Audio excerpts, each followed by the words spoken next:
All right, Ready, Set, Engage, episode 22. I didn't wear a hat because I don't fucking know why, and I didn't bring booze because I've already had a couple.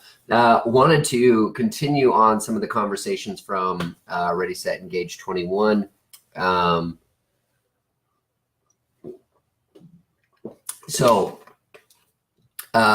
Topics, Alex Jones, he's still alive. Fuck, he's got a webpage, Infowars.com. I should have known. It sounds like 5 of 6 funding operations have closed down. I'm guessing PayPal and some of the other very common ones. So not too surprising. He mentions it in his video. Wanted to talk that conversation actually leads into sort of the Kaepernick and the gun dilemma. One of the conversations that's going on in, I guess, news media and also in the left-right debate over the last couple of years as we watched it play out. Somebody posted an interesting news article, and of course I won't be able to find it because it was like 5 days ago and Facebook doesn't like showing me stuff. Tucker Carlson, I was talking last night about some Republican person that's still in the news media. It's Tucker Carlson. I suspect that he'll be the next one that gets targeted. And then election meddling. Somebody mentioned election meddling, so I thought that was an interesting one to bring up. Apparently, people can't shut the fuck up about Russia, and so we'll talk about Russia a little bit as well. So Alex Jones lives. So Alex Jones, of course, he's been banned from YouTube and Facebook and all that stuff. It's very interesting. He still has Infowars.com, and so after I created the video yesterday, or I did the Ready, Set, Engage yesterday, I was like, oh, maybe I should look and see if he said anything about the pipe bombs. Lo and behold, he did. And they actually show the van. I don't know if you guys have seen the van that was in the fix this in the media, but the van is like just plastered with the cheesiest, most fucking hokey anti-Trump. Maybe you probably already heard it. I was talking about Alex Jones.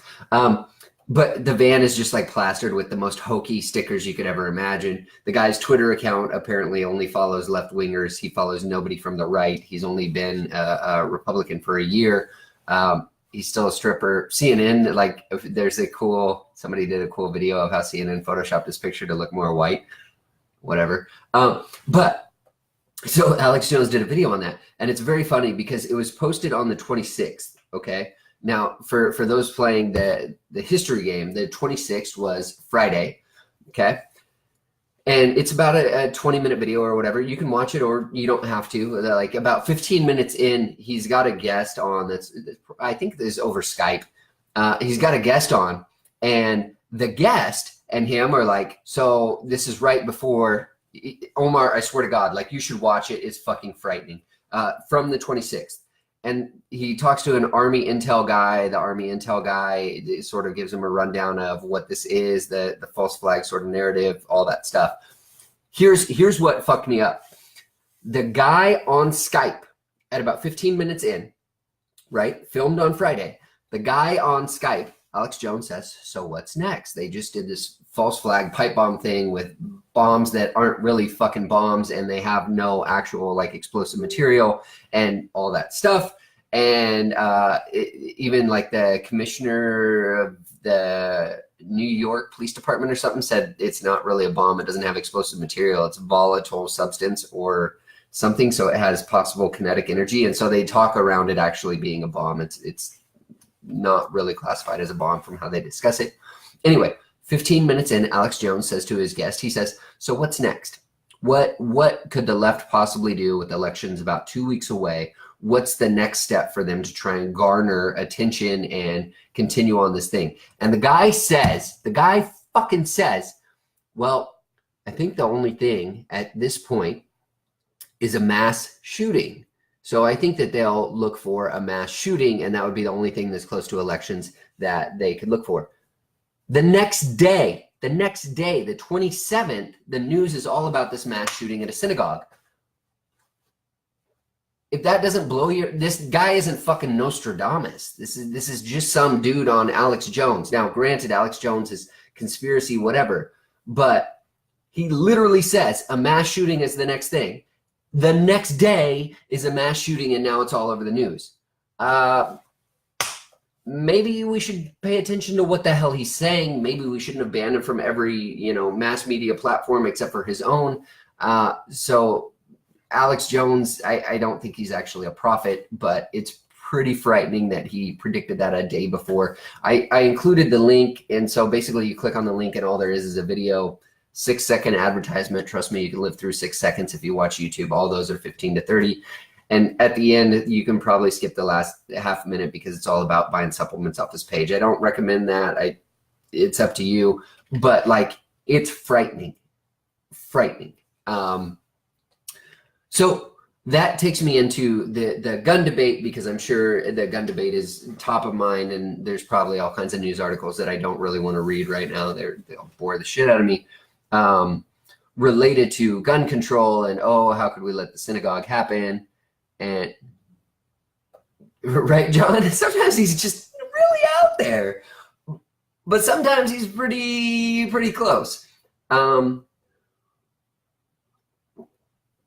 So Kaepernick and the gun dilemma. There was this very interesting article that somebody posted probably a week ago, and it was in support of Kaepernick. Of course, like there's a lot of people on my friends listen timeline that support that and support Nike and all that stuff. I'm okay with it, whatever your beliefs are. But here's the thing that drives me nuts. Okay, the Kaepernick thing is police violence, and we need to be able to protect ourselves from the police overreaching and blah blah blah. If that was what you believed in, then you should believe in the fucking Second Amendment, right?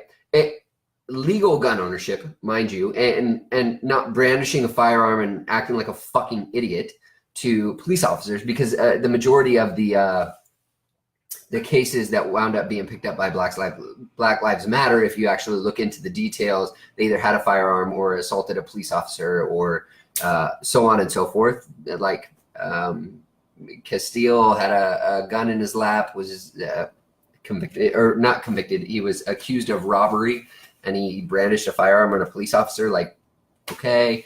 Who was the big guy? Mike Brown assaulted the police officer, tried to beat the hell out of him and grab his firearm. Like, if you look at the details of what happened, you would probably be like, oh yeah, maybe there was a fear for the life, or they did follow escalation protocol, like deadly force is imminent or threatened, they use deadly force.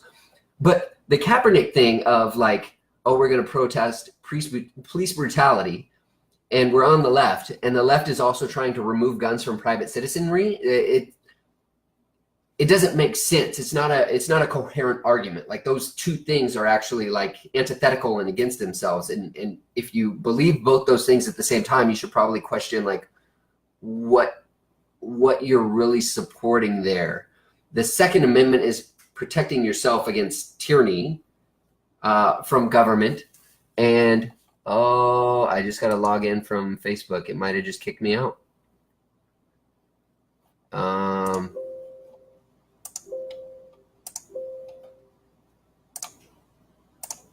What?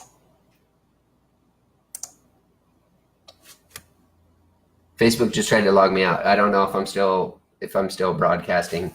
The page is flipping out. Anyway, I'll keep talking, and if it screwed up, then I'll deal with it later. So Kaepernick and the gun limit, they're sort of antithetical. Like, you kind of shouldn't have one without the other, and the fact that people are advocating for one without the other kind of should question what it is people are actually after. Like, the ability to protect yourself from police bias or brutality or whatever kind of is like protecting yourself from a governmental body. But if you remove your ability to protect yourself, then it winds up being that governmental body, whether that's police or the next level up or dark state or whatever that shit you want to call it at that point. You're kind of giving the government all the paused.